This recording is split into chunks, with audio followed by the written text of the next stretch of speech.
Assalamualaikum warahmatullahi wabarakatuh. Selamat datang kembali di channel Bagong Cerpen. Di kesempatan kali ini saya akan membawakan sebuah kisah yang seram dan menarik untuk kalian dengarkan. Sebelum kita mulai, jangan lupa tekan tombol like pada video ini, subscribe channel Bagong Cerpen, dan nyalakan lonceng notifikasinya supaya kalian tidak ketinggalan cerita-cerita horor lainnya di channel ini. Kalau begitu, tanpa berlama-lama lagi, langsung saja kita masuk ke ceritanya. Aku pindah ke rumah peninggalan kakek di Karangjati, desa kecil di pinggiran Magelang, setelah 3 tahun tinggal di kota. Rumah tua itu kosong sejak almarhum kakek meninggal mendadak, katanya karena stroke. Tapi bisik-bisik tetangga bilang, malam sebelum meninggal, kakek seperti bicara sendiri sambil membakar kemenyan di loteng. Aku anggap itu cuma cerita kampung yang dilebih-lebihkan. Rumahnya besar, berdinding tembok tebal, dengan genteng merah kusam dan jendela kayu yang berderit saat dibuka. Ada halaman belakang luas dengan pohon mangga tua, dan loteng yang hanya bisa diakses lewat tangga kayu sempit dekat dapur. Loteng itu selalu gelap, karena jendela kecilnya tertutup papan triplek dari dalam. Kata ibu, sejak dulu memang dilarang membuka jendela loteng itu. Alasan kakek, nanti ada yang masuk. Tapi aku pikir itu cuma alasan biar anak-anak kecil nggak main ke atas. Hari pertama malam di rumah itu suasananya aneh. Bukan menyeramkan tapi sunyi yang lain. Suara jangkrik pun terasa terlalu jauh. Sekitar jam 1 dini hari, aku terbangun. Ada suara gesekan seperti sesuatu diseret pelan dari atas loteng. Kukira tikus, tapi suara itu terlalu berat untuk tikus. Lalu terdengar langkah kaki 1, 2, sangat pelan, tapi jelas dari atas kepalaku. Esoknya, kutanya Bu Rini, tetangga sebelah yang sejak dulu kenal keluarga kami. "Ah, kamu juga dengar," katanya sambil menurunkan suara. "Dulu waktu kakekmu masih hidup gak pernah ada suara apa-apa dari loteng. Tapi sejak beliau meninggal, ya beberapa kali saya dengar juga. Aku hanya mengangguk, berusaha menganggap itu bukan apa-apa. Tapi malam kedua suaranya lebih jelas. Langkah kaki, lalu suara seseorang seperti menarik napas berat, dekat sekali dengan lantai atas kamarku. Aku berdiri menatap plafon, diam. Lalu terdengar tek, tek, tek, seperti kuku menggores lantai kayu.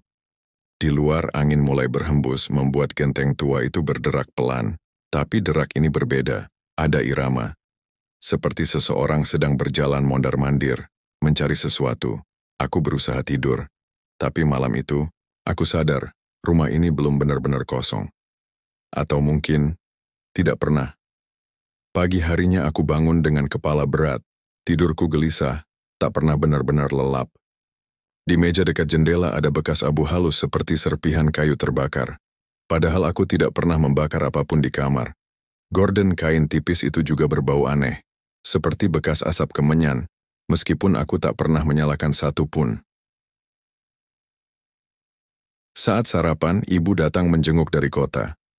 Beliau membawa makanan dan sedikit beras lalu duduk di kursi rotan tua dekat pintu depan. Kami bicara seadanya. Saat ku sampaikan soal suara di loteng, beliau langsung terdiam. "Apa kamu buka jendela loteng?" tanyanya tiba-tiba. "Enggak, jendela itu masih ditutup papan." "Memangnya kenapa sih?" Ibu tidak langsung menjawab, hanya memandang ke arah tangga loteng. Sorot matanya seperti memendam sesuatu, lalu buru-buru berdiri, pamit pulang sebelum sore menjelang. Aku sempat melihat beliau berbisik pelan sebelum keluar gerbang, seperti mengucap doa atau mantra. Sore menjelang malam, aku memberanikan diri, naik ke loteng. Tangga kayunya rapuh, setiap langkah berderit nyaring. Saat kepalaku melewati palka, bau apek dan debu langsung menyambut. Tapi ada juga bau lain, samar, menyengat, seperti dupa yang dipakai di kuburan. Loteng itu kosong, hanya ada beberapa karung beras lama, lemari kayu kecil dan satu tikar tua tergulung di pojok. Tapi yang membuatku tercekat adalah jejak di lantai kayu. Goresan panjang, rapi, seperti bekas dicakar, berjejer 3 seperti kuku manusia. Aku turun cepat, menutup kembali pintu loteng. Tapi malam itu, Suara dari atas tidak hanya datang lebih awal sekitar jam 11, tapi juga lebih hidup. Ada suara seperti orang berjalan sambil menarik napas berat, seperti mengeluh. Lalu, ada suara bisikan, bukan dari dalam kepalaku. Itu datang dari atas plafon. Bukakna jendelane. Bukakan jendelanya. Suara itu parau, lirih, dan berulang-ulang. Aku hanya bisa diam di tempat tidur, selimut menutupi wajah hingga kepala, seperti anak kecil yang pura-pura. Tak dengar, tapi suara itu tidak berhenti, bahkan makin dekat. Tepat jam 2 dini hari, plafon di atas tempat tidurku retak. Sebuah garis tipis melintang seperti tergores dari dalam. Esok paginya, ada goresan baru, lebih panjang. Tepat di atas posisi kepalaku saat tidur. Seolah, sesuatu di atas sana ingin masuk. Hari ketiga, aku mulai merasa rumah ini menolakku. Lampu dapur mendadak padam setiap pukul 7 malam, meski kabelnya baru diganti. Air sumur jadi keruh berbau anyir seperti darah. Tapi yang paling membuatku tak tenang adalah bau kemenyan yang kini mulai tercium setiap sore, meskipun tak ada satupun dupa menyala di rumah ini. Aku mencoba mengalihkan pikiran, membersihkan halaman, mengecat pagar yang mulai berkarat. Tapi setiap kali senja datang, rasa gelisah ikut turun bersama bayangan pepohonan. Dan suara dari loteng semakin berani. Malam ketiga, suara itu tidak lagi hanya langkah dan bisikan. Aku mendengar suara barang jatuh, seperti kursi digeser. Lalu, suara pintu kayu dibuka perlahan, padahal tidak ada pintu di loteng. Atau, mungkin ada, yang aku belum tahu. Esok paginya aku putuskan mengunjungi Pak Leksur, adik dari almarhum kakek. Ia tinggal 2 rumah dari ujung gang sendirian sejak istrinya meninggal. Waktu ku sebut tentang suara dari loteng, raut wajahnya langsung berubah. Ia menghela napas lama, lalu mengajakku duduk di lincak bambu di depan rumahnya. "Waktu kakekmu masih muda," katanya pelan. "Dia pernah ikut semacam laku tirakat di Gunung Merapi. Katanya untuk ngilmu supaya dagangannya laris, tapi syaratnya aneh. Harus nyediain tempat buat yang ngasih berkah itu. Dan tempat itu, ya loteng rumah kalian itu." Aku terdiam. Makanya sejak dulu, kita dilarang buka jendela di sana. Bukan karena takut ada yang masuk, tapi karena yang di dalam jangan sampai keluar. Malam itu aku nekat, ku masuki loteng sekali lagi. Bawa senter kain kafan bekas peninggalan kakek yang kusimpan dan segenggam garam, entah untuk apa. Ku telusuri sudut-sudutnya. Dan kutemukan sesuatu yang selama ini tersembunyi di balik lemari tua. Sebuah peti kayu kecil, hitam legam, dengan bekas-bekas kemenyan di sekelilingnya. Peti itu terkunci, tapi ada celah kecil di bagian bawahnya. Saat ku cium dari dekat, bau busuk menusuk, bau daging busuk yang sangat pekat. Malam itu suara dari loteng tidak hanya terdengar lagi, tapi menjawab, "Wis wayahe, sudah waktunya." Dan aku tahu sejak membuka peti itu tak ada jalan kembali. Sejak peti itu terbuka, malam tak lagi sama. Tak ada suara jangkrik, tak ada angin, hanya diam. Terlalu diam, seolah waktu berhenti di sekitar rumah ini. Peti itu kosong, tapi bagian dalamnya hitam legam seperti terbakar. Dasarnya dilapisi kain kafan tua yang telah mengering bersama bercak coklat kehitaman. Di ujung kain, ada tulisan Jawa kuno yang tak kupahami, seperti doa atau kutukan. Dan di balik peti, kupandangi jendela kecil yang tertutup papan itu, retaknya makin panjang. Hampir terbuka. Malam keempat, suara dari loteng berubah. Tidak lagi sekadar langkah atau bisikan. Kini terdengar seperti erangan. Lirih, panjang, menyayat telinga. Lalu tiba-tiba terdengar tawa. Pelan, parau, dan seperti dari seseorang yang sudah lama tidak tertawa. Aku tak bisa tidur. Dinding kamar memuai dengan suara detak jantungku sendiri.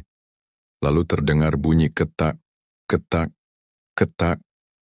Sesuatu mengetuk-ngetuk plafon dari dalam. Keesokan paginya, aku menemukan sesuatu tertancap di depan pintu rumah. Lidi yang diikat dengan rambut. Ada potongan kecil kertas yang melingkar di pangkalnya, bertuliskan "Ojo dibuka, jangan dibuka." Aku mendatangi Pak Leksur lagi, tapi rumahnya terkunci. Menurut tetangga, semalam Pak Lek dibawa ke puskesmas karena mendadak kejang-kejang, matanya terbalik ke atas, dan tubuhnya kaku seperti batu. Dia ngomong terus tentang loteng rumah kakekmu, kata Bu Darmi, tetangga yang bantu mengantar. Katanya, wes dibuka, wes bali, wes bali. Sudah dibuka, sudah kembali. Malamnya suara itu datang lebih dekat, tapi bukan dari atas. Dari balik tembok kamar, aku bisa mendengar napasnya. Berat, lambat, penuh lendir. Seperti makhluk yang belum sepenuhnya hidup, tapi sudah lelah. Tiba-tiba, lampu padam. Seketika, dalam gelap aku mencium bau busuk yang sama dari dalam peti. Kali ini menyengat sekali hingga membuatku muntah. Dan saat senter ponselku menyala, aku melihat sesuatu. Bekas goresan kuku di dinding kamarku. Dari ujung atas hingga ke lantai. 4 garis hitam dalam mengelupas cat dan plester tembok. Aku membeku. Jantungku memukul rusuk seperti ingin kabur dari tubuh. Lalu dari arah loteng terdengar suara langkah. Perlahan menuruni tangga. Sesuatu yang seharusnya tetap terkunci, sudah bangkit. Pagi itu, aku bangun dengan tubuh lemas. Tenggorokanku kering, dan ada bekas tanah di lantai kamarku. Jejak kaki, kecil, telanjang, seperti kaki anak-anak. Tapi jumlah jarinya tidak wajar. 5. Lalu satu tambahan yang mencuat dari tumit. Seolah kaki itu tumbuh dengan cara yang salah. Aku duduk di pojok kamar memandangi jejak itu seperti orang linglung. Keringat dingin mengucur tanpa alasan jelas. Ponselku bergetar. Pesan dari nomor tak dikenal, isinya hanya satu kalimat. Jangan, lihat wajahnya. Ku jawab, siapa ini? Tak ada balasan, kepalaku berat. Sudut mataku sering menangkap bayangan yang tak ada ketika ku cari. Pintu lemari terbuka sendiri. Kipas angin berputar meski kabelnya tak tersambung. Dan setiap malam, suara langkah di tangga loteng menjadi rutinitas yang menyesakkan. Seperti ritual yang diulang tanpa akhir. Aku mencoba melarikan diri. Sore itu, kupaksa diri naik motor ke kota. Tapi tiap jalan yang kutempuh, entah kenapa selalu berujung di depan rumah itu lagi. Jalan yang sama, belokan yang sama, hingga akhirnya aku menyerah. Saat maghrib aku duduk di teras. Melihat rumah tetangga menutup pintu rapat-rapat, tak ada suara dari luar. Hanya dari dalam, bisikan samar dari loteng yang kini seperti hidup sendiri. Tiba-tiba terdengar langkah di dalam rumah. Padahal aku di luar. Pelan, teratur, menuju arah dapur. Kucekik gagang sapu, berjalan perlahan masuk. Ruangan remang, lampu mati. Dan dari arah loteng, kulihat bayangan tergantung di dinding. Sosok kecil membungkuk, berambut panjang sampai ke lantai. Ia berdiri menghadap dinding, diam seperti patung. Kakiku gemetar. Kututup mata, tapi suara itu terdengar. Kowe wis ndelok. Kau sudah melihat. Ku tengok sebentar, hanya sekilas. Dan aku melihat wajahnya. Wajah yang bukan wajah manusia. Kulit hitam, pipi robek, dan mata putih polos tanpa bola. Mulutnya terbuka tak wajar lebar seolah kulitnya disayat paksa dari telinga ke telinga. Aku jatuh terjerembab. Telingaku berdengung, jantung seperti meledak. Tapi yang paling membuatku lumpuh, sosok itu tidak lagi di loteng. Ia berdiri di ujung tangga, menghadap ke arahku, dan tersenyum. Sejak malam itu, aku tak pernah benar-benar sendiri. Bahkan siang hari pun rumah ini terasa padat, seperti dihuni lebih dari satu jiwa. Angin tak bergerak, tirai tak pernah bergoyang, tapi suara langkah tetap terdengar halus seperti orang berjalan di atas debu. Aku mengurung diri di kamar. Makan hanya jika terpaksa. Aku tak berani naik ke loteng lagi. Tapi itu tak menghentikan suara dari sana. Justru semakin jelas. Suara anak kecil menangis pelan, kadang tertawa cekikikan, lalu berubah menjadi erangan panjang. Di sela-sela itu, selalu terdengar seperti seseorang berbicara dalam bahasa yang tak ku mengerti. Bahasa tua, berat, seperti gumaman mantra yang pecah. Tengah malam suara itu menyusup dari tembok kamar. Aku rapatkan telinga dan mendengar suara dua orang berbicara. Satu lelaki, suara berat dan pelan. Satunya perempuan, suaranya kecil tapi tajam. Wis wayahe, sing ono janjine. Yen wes dibuka, kudu ditampa. Sudah waktunya, dia yang berjanji. Kalau sudah dibuka harus diterima. Aku menjerit memukul tembok itu, tapi suara tetap ada, bahkan lebih jelas. Lalu dari lantai, muncul retakan kecil, seolah dari bawah rumah ini, sesuatu mulai mendorong ke atas.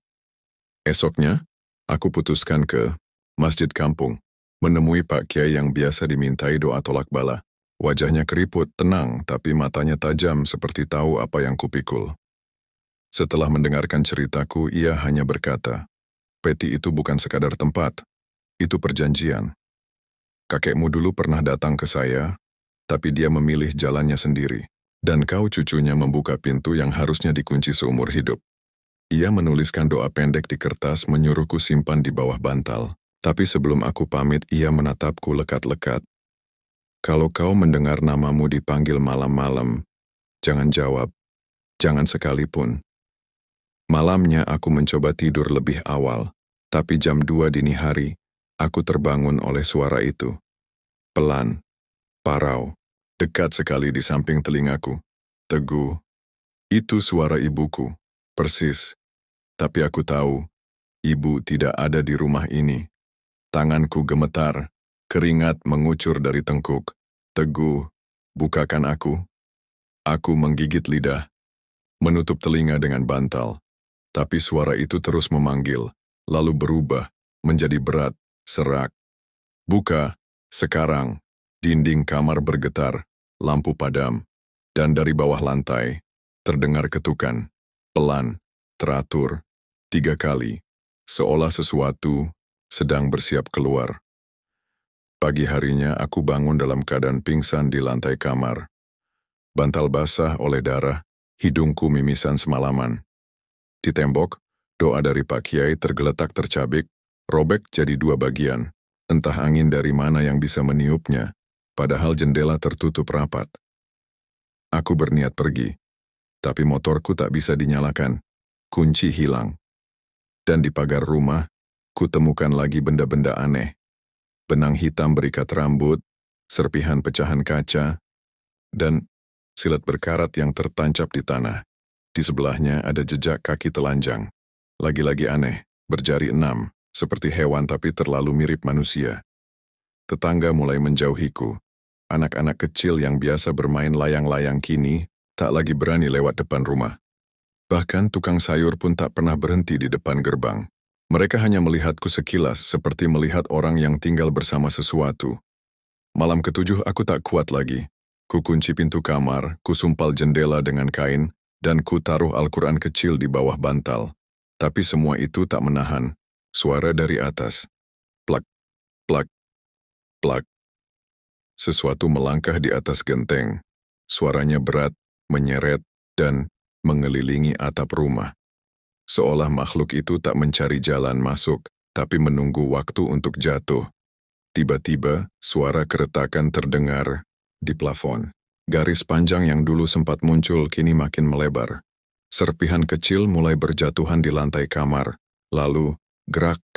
Satu genteng di atas roboh. Tepat di sudut ruanganku, debu beterbangan. Dan untuk pertama kalinya, kulihat bagian dalam plafon itu langsung, gelap lembab seperti perut bangkai. Dan dari sana, ada wajah, mengintip dari sela kayu. Hitam legam, rambut kusut menutupi separuh wajah dan matanya menatapku langsung. Matanya bukan seperti mata manusia, putih semua, menyala samar dalam kegelapan. Aku tak bisa bergerak, tak bisa berteriak. Dan entah kenapa aku merasa dia tersenyum. Lalu sesuatu jatuh dari atas plafon, seikat rambut panjang dan basah berbau amis, tergeletak tepat di samping tempat tidurku. Dan malam itu, di dinding rumahku muncul goresan baru. Tulisannya, "Wis Wayahe Bali, sudah waktunya pulang. Sejak malam genteng itu retak dan rambut itu jatuh ke kamarku, tubuhku mulai berubah. Aku mudah lelah, sering panas dingin, dan dada kiriku seperti dipukul dari dalam. Tapi yang paling membuatku takut, aku mulai bermimpi, aneh setiap malam. Dalam mimpi itu aku berada di ruang sempit lembab berdinding tanah, hanya ada satu lilin menyala redup. Di sekelilingku ada sosok-sosok membungkuk, berwajah tertutup rambut, duduk memeluk lutut sambil bergumam. Suara mereka seperti ratapan, dan di tengah ruangan berdiri sosok kecil, anak-anak, kurus tapi matanya kosong. Ia selalu menatapku. Di malam ke-8 aku memimpikan hal yang sama. Tapi kali ini, si anak mendekat. Ia menyentuh dadaku dengan tangan dingin dan berkata pelan, "Iki janjimu. Olehmu, kudum bayar." Ini janjimu. Apa yang kau terima harus kau bayar. Aku terbangun dengan dada sesak dan bau anyir menempel di hidungku. Di cermin, kulihat sesuatu yang tak pernah ada sebelumnya. Bekas luka bakar berbentuk segitiga kecil di dadaku. Letaknya tepat di atas jantung. Aku panik mencoba menelepon siapapun, tapi semua nomor hilang dari ponselku. Bahkan layar ponsel hanya menampilkan satu pesan baru, tanpa nama. Warisan itu sudah menyatu. Kau tak bisa lari. Pukul 2 dini hari, rumah kembali bergemuruh. Bukan hanya suara langkah di atas, tapi getaran seperti dari bawah tanah. Dinding dapur retak, piring pecah sendiri, dan suara-suara mulai bermunculan dari setiap sudut rumah. Bisikan, rintihan, lalu teriakan. Dari loteng terdengar suara pintu terbuka, padahal tak ada pintu di sana. Lalu terdengar tawa tipis cekikikan seperti anak kecil. Aku memutuskan naik lagi ke atas. Kali ini bukan untuk melawan. Aku hanya ingin tahu apa yang sebenarnya ditinggalkan kakekku. Dengan senter dan kain kafan yang dulu pernah kupakai, aku melangkah ke loteng. Tapi saat sampai di atas, loteng itu tak seperti sebelumnya. Dindingnya berubah, lebih luas. Lembab. Lantainya seperti tanah, bukan papan. Di tengah ruang, ada bekas lingkaran besar dari abu kemenyan dan darah kering. Dan di dalamnya, duduk sosok hitam, punggungnya menghadapku. Ia diam, tapi dadaku berdenyut hebat, seperti menyatu dengan iramanya. Lalu ia bicara, "Sambut aku, warisanmu sudah lengkap." Dan aku sadar, makhluk itu bukan hendak masuk ke rumah ini. Ia ingin masuk ke dalam diriku. Aku tak tahu pasti bagaimana malam itu berakhir.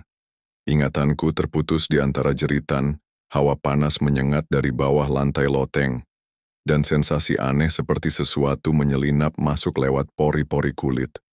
Saat aku sadar, pagi telah datang, tapi tidak seperti biasanya. Udara terasa berat, bising jangkrik dan ayam kampung terdengar jauh, seolah aku mendengarnya dari dalam sumur. Ketika berdiri dan berjalan ke cermin, tubuhku masih terlihat sama, tapi sorot mata di bayanganku terasa asing. Seperti bukan aku. Tanganku bergerak sendiri beberapa kali. Jemariku mencakar dada dengan pelan, lalu berhenti tepat di bekas luka segitiga itu. Aku mencoba melawan, menahan, tapi tubuhku seperti sudah bukan milikku sepenuhnya. Hari itu, aku tak keluar rumah. Tapi sore menjelang 3 tetangga datang. Mereka berdiri di luar pagar mengamati rumah sambil bisik-bisik. Salah satu dari mereka, Bu Murni, terlihat gelisah. Sesekali ia menunjuk ke arah loteng, lalu berbalik dan pergi cepat-cepat. Malam harinya, ku dengar kabar, suami Bu Murni mendadak buta. Katanya ia melihat sesuatu merayap di atap rumah kami. Sosok tinggi, kurus, dengan wajah penuh luka. Aku menyalakan radio butut peninggalan kakek, hanya untuk mengusir sepi. Tapi suara yang keluar bukan siaran, melainkan rekaman. Suara pria tua. Suara kakekku. Yen tak tinggal turunan iki bakal nuntut. Ojo dibuka. Opo wae sing kedaden ojo ndelok matane. Jika ku tinggalkan, keturunan ini akan menagih. Jangan dibuka. Apapun yang terjadi, jangan lihat matanya. Suara itu berulang, seperti mantra putus. Dan makin lama diputar, makin pelan nadanya, makin dalam, makin berat, hingga berubah jadi suara lain, wis wayahe Teguh, tubuhmu wes dadi omahku. Sudah waktunya Teguh, tubuhmu sudah jadi rumahku. Aku muntah di kamar mandi. Cairan hitam pekat, lengket, berbau bangkai. Di lantai bercak darah membentuk pola aneh, lingkaran dengan simbol segitiga di tengah. Simbol yang sama seperti di dadaku. Dan malam itu, saat tak bisa tidur, aku melihat refleksi di kaca jendela kamar. Refleksi itu tersenyum padaku, padahal aku tidak sedang tersenyum. Refleksi itu berkedip 1 detik lebih lambat. Dan di balik bayangan wajahku, tampak sosok kecil berambut panjang berdiri. Menempel di punggungku, menunduk, dan berbisik ke dalam telingaku. Tinggal 1 lagi. 1 tumbal terakhir. Aku mencoba kabur malam itu juga. Membawa tas seadanya, dompet dan kunci cadangan motor yang akhirnya kutemukan di laci belakang lemari. Tapi begitu langkahku menyentuh halaman rumah, tubuhku kaku. Bukan karena ketakutan, karena dicegah. Udara sekitarku mengental. Tubuhku berat seperti dirantai. Dan dari dalam rumah terdengar suara kayu retak, lalu pintu depan terbuka sendiri. Di ambangnya berdiri sosok yang sangat aku kenal, diriku sendiri. Tapi lebih pucat, lebih kurus, matanya sepenuhnya putih. Ia bicara tanpa suara, hanya gerakan bibir. Balik. Masih ada yang harus selesai. Kakiku mundur sendiri. Tubuhku masuk kembali ke dalam rumah. Dan ketika aku menoleh, pagar sudah tertutup rapat. Tidak bisa keluar, rumah ini telah menelanku. Semalaman, aku mendengar tangisan dari dapur. Lalu, suara kursi diseret di ruang tamu. Meskipun tak ada satupun perabot yang bergeser, televisi menyala sendiri menampilkan gambar saluran kosong. Lalu sesosok perempuan muncul, merangkak ke arah layar dari kejauhan. Ia menangis. Bukan karena sedih, tapi seperti menahan sesuatu. Ketika aku mendekat, layar pecah.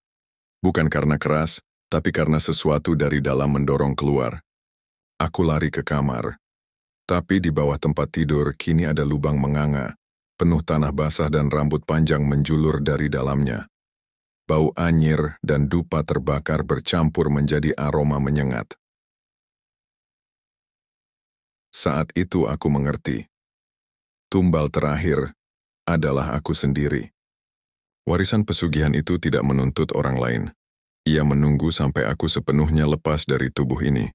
Lalu ia mengambil alih, mewujud, menjelma sebagai aku, dan hidup di tengah warga desa. Malam terakhir, aku duduk di depan cermin, menatap wajahku sendiri. Menunggu. Tak ada yang bisa kulawan lagi. Lalu ia datang, berdiri di belakangku. Bukan bayangan, tapi wujud. Perempuan muda, wajahnya mirip ibuku waktu muda. Tapi matanya hitam, dan rambutnya menjulur seperti kabut. Ia memelukku pelan, berbisik, "Iki wis rampung. Ning awakmu, omahku saiki. Ini sudah selesai, di tubuhmu, rumahku kini." Dan semua jadi gelap. Konon, rumah itu kini terlihat bersih. Dicat ulang, taman dirapikan. Seorang pria muda tinggal di sana, ramah, senyumannya tenang, dan tak pernah menolak tamu. Tapi warga tahu itu bukan Teguh. Dan kalau malam hari, kadang terdengar suara cekikikan dari atas genteng. Lalu jeritan samar yang terdengar dari dalam sumur di belakang rumah.